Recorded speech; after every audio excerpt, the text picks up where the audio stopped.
अस्सलाम वालेकुम dear students, this is Mohammad Hasnain Abbas. जी स्टूडेंट्स, हम बात कर रहे हैं चैप्टर नंबर 7 के ऊपर। आज इस लेक्चर के अंदर हम एक्सरसाइज 7.6 के कुछ क्वेश्चंस को डिस्कस करने जा रहे हैं। क्वेश्चन नंबर 1 में ये कहता है कि a fair coin is tasked. एक फेयर कॉइन को टास्क किया गया कितनी बार? ये 13 time. The result of which is tabulated below. जो रिजल्ट आया है वो जो उसने नीचे जो है वो टेबल के फॉर्म में दिया हुआ है। कहता है कि टेबल को पढ़ें और क्वेश्चन के आंसर दें जो उसने नीचे दिए हुए हैं। अब यहाँ पे इवन टेलीमार्क्स फ्रीक्वेंसी की उसने बात की। हेड, जब सिक्के को उछाला या तो हेड आएगा या फिर टेल आएगा। तो हेड कितनी बार आया है? 14 टाइम्स। और टेल कितनी बार आया? 16 टाइम्स। ठीक है, ये टेलीमार्क्स उसने जो है वो आप इसको जानते हैं, ये पिछली क्लास में आप पढ़ चुके हैं।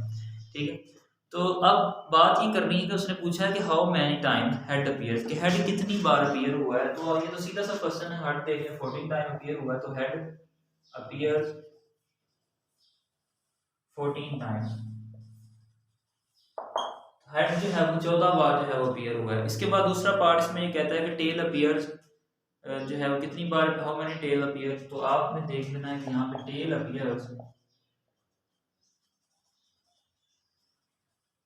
16 टाइम्स। टेल जो है वो 16 बार जो है वो अपीयर हुआ है। अब इसके बाद तीसरा उसने कहा estimate the probability of the appearance of head.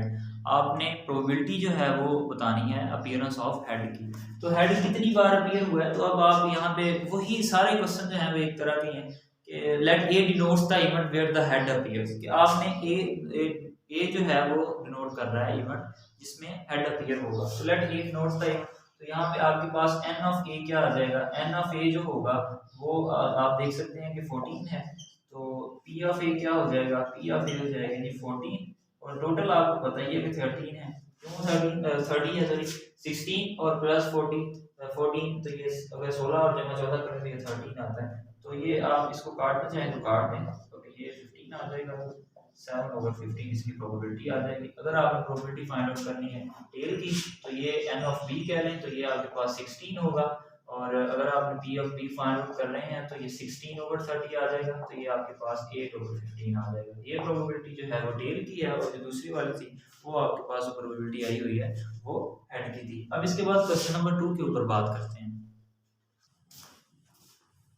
Ji students, question number 2 में वो ये कहता है कि अ डाई इज रोल्ड 100 टाइम। एक डाई है उसको 100 टाइम रोल किया गया है। ठीक है, लूडो का दाना है उसको 100 बार जो है वो रोल किया गया है। The result is tabulated below. जो रिजल्ट आया है वो उसने टेबुलेट किया हुआ है। तो ये एक टेबल की फॉर्म में उसने बनाया हुआ है। Study the table and answer the given questions, जो कि आपको नीचे दिए गए हैं। तो इसमें इवन टेलीमार्क्स फ्रीक्वेंसी, डाई है रोल किया उसको तो या तो 1 आ सकता है या 2 या 3 या 4 या 5 या फिर 6। ठीक है, अब 1 डाई को रोल किया तो 1 14 टाइम्स आया।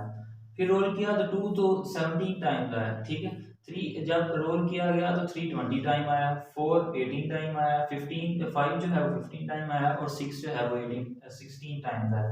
अगर इन सबको जमा करें तो ये 100 ही बनता है। ठीक है, तो अब क्वेश्चन उसने कहा हुआ है कि how many time 3 dots appear, कितनी बार जो है वो 3 डॉट्स अपीयर हुए हैं। तो देख लें कि 3 कितनी टाइम अपीयर हुआ है? 20 टाइम्स अपीयर हुआ है। फिर उसके बाद वो कहता है कि how many times 5 dots appear, कितनी बार जो है वो 5 जो है वो अपीयर हुआ है। तो ये तो 15 टाइम्स अपीयर हुआ है। ठीक है, तो ये सीधा सा क्वेश्चन था। अब इसके बाद how many time does N even number of dots appear, कितनी बार जो है वो इवन नंबर ऑफ डॉट्स जो है वो अपीयर हुए हैं। तो देख लें इवन नंबर कौन से हैं? 2 4 और 6 है। ठीक है, तो ये आपके पास 17 है। ठीक है, और प्लस 4 का जो 18 आया हुआ है, और फिर इसके बाद जो 6 है उसका 16 आया हुआ है। इन तीनों को जमा करें, 18 है प्लस 17 तो ये आप देख लें कि 35 बनता है। और प्लस 16 है तो ये अगर 35 में 16 प्लस करें तो ये आपके पास 51 आ सकता है। ठीक है जी, तो फिर इसके बाद उसने फोर्थ पार्ट है इसका, how many time does a prime number of dots appear. कहता है कितनी बार जो है prime number of dots appear हुए। प्राइम नंबर 2 है, 3 है और एक 5। तो एक 17 है देखें, और फिर इसके बाद क्या आ गया? 20 आ गया। और फिर जो है 15 आ जाएगा। ठीक है जी, ये 15 और 20 को प्लस करें 35, और ये 17 प्लस कर दें तो ये आपके पास 52 आ सकेगा। ठीक है। तो ये तो बहुत ही आसान क्वेश्चन थे। अब इसके बाद उसने कहा है find the probability of each one of the above cases. आपने प्रोबेबिलिटी फाइंड करनी है। ये जो ऊपर वाले आपको 4 केसेस दिए हुए हैं ना, इनकी हर एक की अलग-अलग जो है वो प्रोबेबिलिटी फाइंड करनी है आपने। पहले की प्रोबेबिलिटी जो है अगर फाइंड आउट करनी है तो उसमें ये है कि how many time 3 dots appear, के 3 जो है वो कितनी टाइम जो है वो अपीयर हुआ था। 3 तो 20 टाइम अपीयर हुआ था, तो आप इसे लिख लेंगे let A denotes the event where 3 appears, या आप ऐसे भी लिख सकते हैं let A denotes the event that 3 dots appear, के 3 डॉट्स जो है वो कितने बार जो है वो अपीयर हुए थे। तो एन ऑफ ए आप देख सकते हैं कि 20 आ गया, तो पी ऑफ ए आपने फाइंड आउट करना है। 20 ओवर क्या आ जाएगा, वो सारे सैंपल स्पेस कितनी 100, तो ये 1/5 आ जाएगा। ठीक है। और अगर हम 2 बात करें तो इसमें वो ये कह रहा है कि आपने how many times 5 dots appear, कितनी बार जो है वो 5 डॉट्स अपीयर हुए थे। ठीक है। तो ये दूसरा पार्ट है, हमने पी ऑफ बी रख लेना है कि let B denotes the event that 5 dots appear. तो P of B is equal to क्या आ जाएगा, 5 जो है वो कितनी बार अपीयर हुआ है, 5 15 टाइम अपीयर हुआ है, 15 ओवर क्या आ जाएगा 100 आ जाएगा। ठीक है। तो ये आपके पास 5 3 का 15 होता है और ये 20 आ जाएगा। तो ये 3/20 जो है वो प्रोबेबिलिटी बन रही है यहाँ पे। तो पार्ट 3 इसमें वो ये कहता है कि आपने how many time does N even number of dots appear, कितनी बार जो है वो इवन नंबर ऑफ डॉट्स जो है वो अपीयर हुए थे। कितनी बार हुए थे जी, 51 टाइम अपीयर हुए थे। तो ये तो सीधा सा बात है कि ये अगर हम P ऑफ C कह लें इसे, तो ये N ऑफ C क्या हो जाएगा, 51 हो जाएगा, ओवर 100 आ जाएगा। तो ये इसकी प्रोबेबिलिटी है। अगर हम बात करें प्राइम नंबर्स वाली, तो ये P ऑफ D था, तो वो कितने आए थे जी, 52 आए थे। तो ये इक्वल टू 52 ओवर 100 आ जाएगा। ठीक है जी। तो ये था जी इस क्वेश्चन नंबर 2। अब इसके बाद क्वेश्चन नंबर 3 के ऊपर बात करते हैं। जी स्टूडेंट्स, क्वेश्चन नंबर 3 के अंदर वो ये कहता है the eggs supplied by a poultry farm, एक पोल्ट्री फार्म से एग्स को जो है अंडों को सप्लाई किया जाता है ड्यूरिंग अ वीक, एक वीक के दौरान, before broke during transit as follows. एक पोल्ट्री फार्म जो है वो एग्स की सप्लाई कर रहा है। ठीक है। तो नेक्स्ट जो है वो कहीं शॉप्स पर या जहाँ कहीं भी वो कर रहा है, लेकिन वो कह रहा है कि एक वीक के दौरान ब्रोक टूटते हैं ड्यूरिंग ट्रांजिशन, वो जो है ट्रांजिट करने के दरमियान जो है वो अंडे टूट जाते हैं। एक वीक के अंदर 1%, 2%, फिर जो है 3/2, 1/2, 1%, 2% और 1% के हिसाब से अंडे टूट रहे हैं एक वीक के अंदर। Find the probability of the eggs, आपने प्रोबेबिलिटी फाइंड आउट करनी है एग्स की that broke in a day, जो कि एक दिन के अंदर टूटते हैं। ठीक है।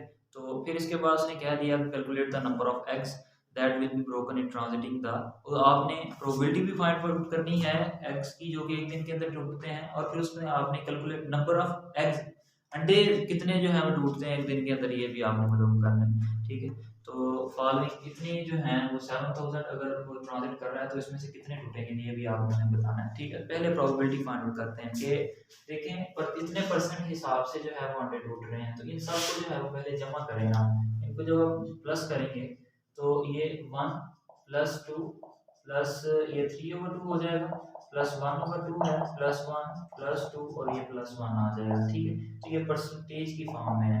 ठीक है। क्योंकि हम प्रोबेबिलिटी फाइंड आउट करने जा रहे हैं तो ये हमने देखना है कि एग्स जो है वो ब्रोक एक वीक के अंदर कितने हो रहे हैं। पहले परसेंटेज तो निकालें इसकी, तो ये 2 आ जाएगा ये सारा। ठीक है। तो यहाँ पे 2 आ जाएगा, ये 4 है, ये 3 + 1 + 2 + 4 और +1 आ जाएगा। अगर हम इन सब को जमा करें, 2 + 4 है, फिर प्लस जो है 3 है, +1 +2 +4 और +1, तो इनको जमा करने के बाद हमारे पास कुछ आंस आता है जी, 18 आंस आता है। तो ये 18/2 आ जाएगा। ठीक है। ये परसेंटेज की फॉर्म में, तो ये आपके पास 9% बन जाएगा। ठीक है। इसको आप कुछ इस तरह से परसेंटेज है तो ये 1/100 हो जाएगा, तो ये 9/100 भी लिख सकते हैं आप जी। तो इतने परसेंट जो है वो आपके पास अंडे एक वीक के अंदर टूटते हैं। अब आपने क्या करना है, eggs broke in a day, एक दिन के अंदर अब अंडे टूटते हैं वो भी आपने बताना है। तो देखिए, तो यहाँ पे लिख लेंगे कि the eggs broke in a day, एक दिन के अंदर जो अंडे टूटते हैं वो कितने हो गए जी। अब ये तो था कि एक वीक के अंदर ये कितने टूटते हैं। अब आपने क्या करना है कि बताना ये है कि एक वीक के अंदर कितने, एक दिन के अंदर कितने टूट रहे हैं। तो ये आप 9/7% कर सकते हैं। ठीक है। तो ये क्या आ जाएगा, 9/7 मल्टीप्लाई बाय 100, तो ये आपके पास 9/700 आ जाएगा। ठीक है। अब इतने अंडे जो हैं वो आपके पास एक दिन के अंदर टूट रहे हैं, ये उसकी प्रोबेबिलिटी निकल आई। अब इसके बाद हमने बताना है कि कितने अंडे जो है वो टूट रहे हैं एक दिन के अंदर। ये था परसेंटेज के हवाले से एक दिन के अंदर कितनी प्रोबेबिलिटी अंडों की है तो जो टूट रहे हैं। अब हमने 7000 अगर उन्होंने इसकी बात करें कि 7000 जो है उन्होंने ट्रांजिट किए थे तो उसमें से कितने जो है वो अंडे जो है वो टूटेंगे एक दिन के अंदर या फिर टूटते हैं।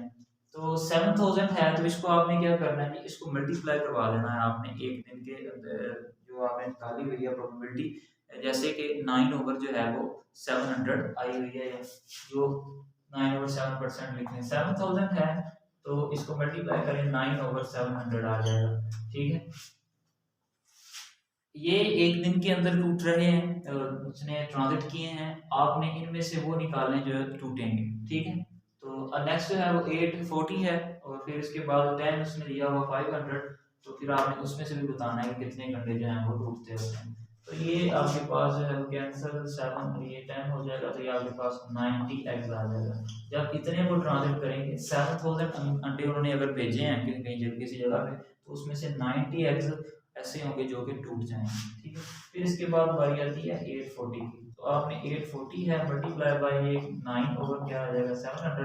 अगर हम 10 500 को ले लें तो ये आपके पास क्या आ जाएगा 10 500 मल्टीप्लाई बाय 9/700।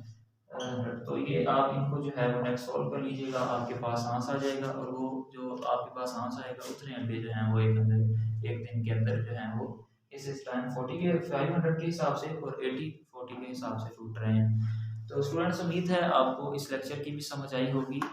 इंशाल्लाह नेक्स्ट लेक्चर के अंदर 7.7 के कुछ क्वेश्चंस के साथ आपसे फिर मुलाकात होगी। तब तक के लिए अल्लाह हाफिज़।